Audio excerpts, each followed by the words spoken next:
ഇനി ഇപ്പോൾ റെജി ലൂക്കോസും ഇപ്പോൾ INTUSയുടെ പ്രതിനിധിയും പറഞ്ഞത് കണ്ടല്ലോ. ഇപ്പോൾ ഈ സമരം അനാവശ്യത്തിലെ ആവശ്യങ്ങൾ നടപ്പാക്കാൻ സംസ്ഥാന സർക്കാർ നടത്താം.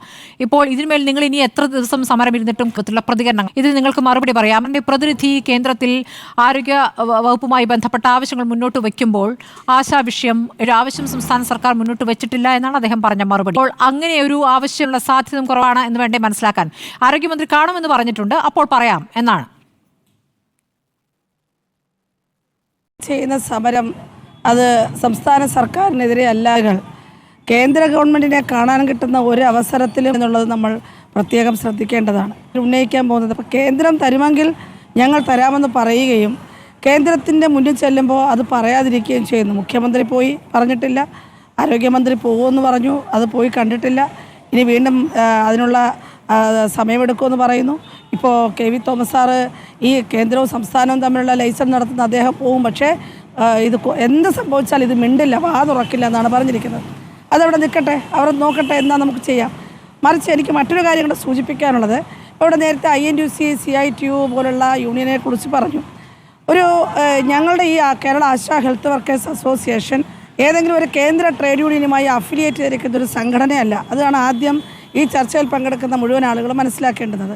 ഇത് വളരെ സ്വതന്ത്രമായി സംഘടിപ്പിക്കപ്പെട്ട ആശാ വർക്കർമാരുടെ പ്രയാസങ്ങളും ദുഃഖങ്ങളും ദുരിതങ്ങളും അഡ്രസ്സ് ചെയ്യാൻ വേണ്ടിയിട്ട് രൂപീകരിച്ചിരിക്കുന്ന ആശാ വർക്കർ എന്ന് പറയുന്ന വിഭാഗത്തിൻ്റെ സംഘടനയാണ്.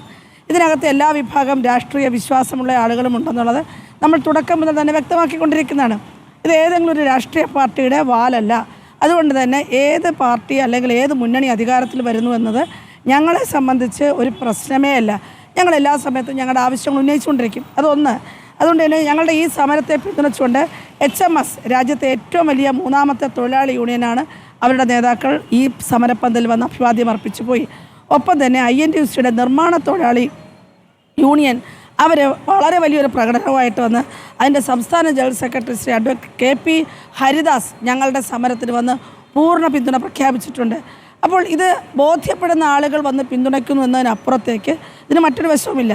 ഇനി ഡിമാൻഡ് എപ്പോൾ ഉന്നയിക്കണം, എവിടെ ഉന്നയിക്കണം എന്നതിനെ സംബന്ധിച്ച് സ്മൃതി, ഞങ്ങൾ കോവിഡ് കാലത്ത് ഈ വാഴ്ത്തപ്പെട്ട കോവിഡ് പോരാളികൾക്ക് മാസ്ക് വേണമെന്ന് ആവശ്യപ്പെട്ടുകൊണ്ട് ഞങ്ങൾ ഈ സെക്രട്ടേറിയറ്റ് നടയിൽ സമരം ചെയ്തു. ഞങ്ങൾ സമരം ചെയ്യാൻ വന്നപ്പോൾ പോലീസ് പറഞ്ഞത് ഇവർ കോവിഡ് പരത്തും, കാരണം കോവിഡ് രോഗികളുടെ അടുത്ത് പോകുന്നതുകൊണ്ട് കോവിഡ് പരത്തുമെന്ന് പറഞ്ഞു. പക്ഷേ എന്താണ് വിഷയം? അന്ന് വേണ്ടത് മാസ്കാണ്.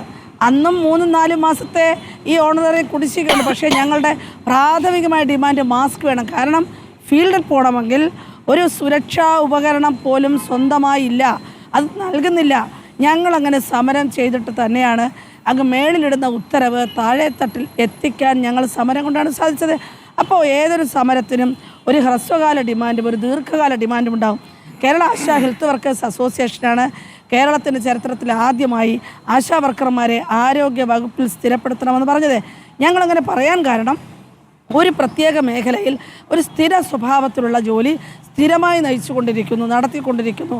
അതുകൊണ്ട് അത് ആ സ്കീം തുടങ്ങുമ്പോൾ അങ്ങനെ ഉണ്ടായിരുന്നോ ഇല്ല എന്നതിനപ്പുറത്തേക്ക് അത് കാലങ്ങൾ മുന്നോട്ട് പോകെ അതിൻ്റെ സ്വഭാവം നിർണ്ണയിക്കുകയും അതിന് വേണ്ടുന്ന ചില നിബന്ധനകൾ ആവശ്യമാണെന്നും അല്ലെങ്കിൽ ചില വ്യവസ്ഥകൾ ആവശ്യമാണെന്നും സേവനവേതന വ്യവസ്ഥകൾ പുതുതായി നിർമ്മിക്കണമെന്ന് ഞങ്ങൾ ആവശ്യപ്പെടുകയാണ്. അന്ന് ഞങ്ങളോട് ഈ യൂണിയനിലൊക്കെ പറഞ്ഞത് ഇത് വോളണ്ടിയേഴ്സാണ്, നടക്കില്ലെന്നാണ്. പക്ഷേ അവരെല്ലാവരും ഈ ഡിമാൻഡിലേക്ക്, ഞങ്ങൾ വെച്ച ഡിമാൻഡിലേക്ക് ഇന്ന് എത്തപ്പെട്ടിരിക്കുന്നു എന്നുള്ളത് വളരെ ആശ്വാസകരമാണ്. അപ്പോൾ നമ്മൾ മനസ്സിലാക്കേണ്ടത് ഏതൊരു വിഭാഗം തൊഴിലാളികളും അവൻ ജീവിക്കുവാൻ വേണ്ടി നടത്തുന്ന ഇത്തരം പ്രക്ഷോഭങ്ങളെ അവൻ്റെ ഹ്രസ്വകാല ഡിമാൻഡും ദീർഘകാല ഡിമാൻഡും എന്താണെന്ന് കൃത്യമായി മനസ്സിലാക്കണം. കാരണം ഞങ്ങൾ ജനുവരി 25-ാം തീയതി ഈ ബജറ്റിന് മുമ്പ് സമരം നടത്തിയിട്ട് ഞങ്ങൾ പറഞ്ഞത് ഈ ബജറ്റിൽ ആശാ വർക്കർമാരുടെ ഓണറേറിയം വർദ്ധിപ്പിക്കുന്നില്ലെങ്കിൽ, കാരണം 9 വർഷമാകുന്ന ഭരണത്തിനും എത്തിയപ്പോൾ 1000 രൂപയായിരുന്നത് 7000 രൂപയല്ലേ ആയിട്ടുള്ളൂ.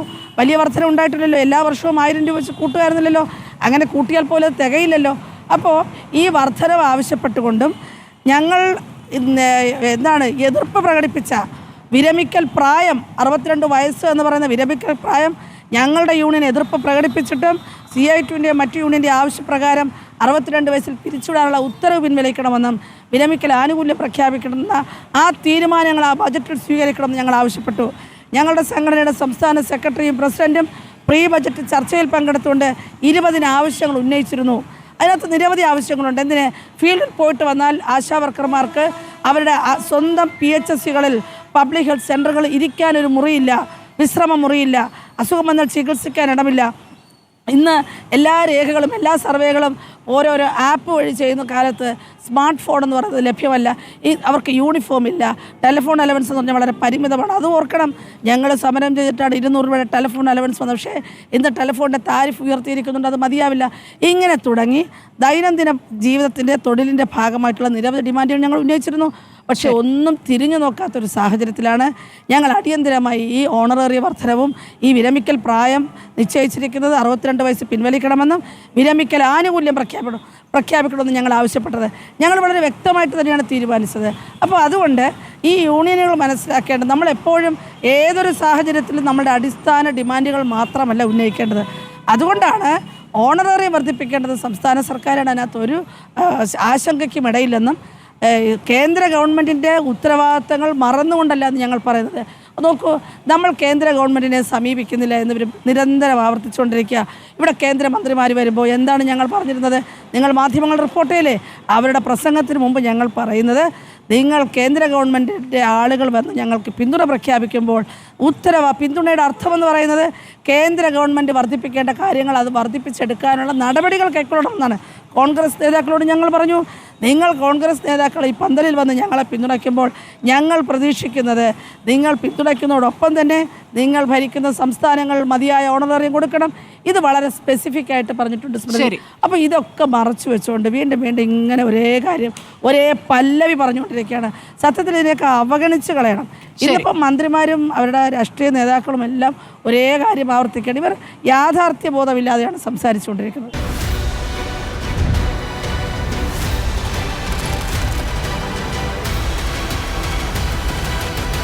Debate with Smriti Parithikar.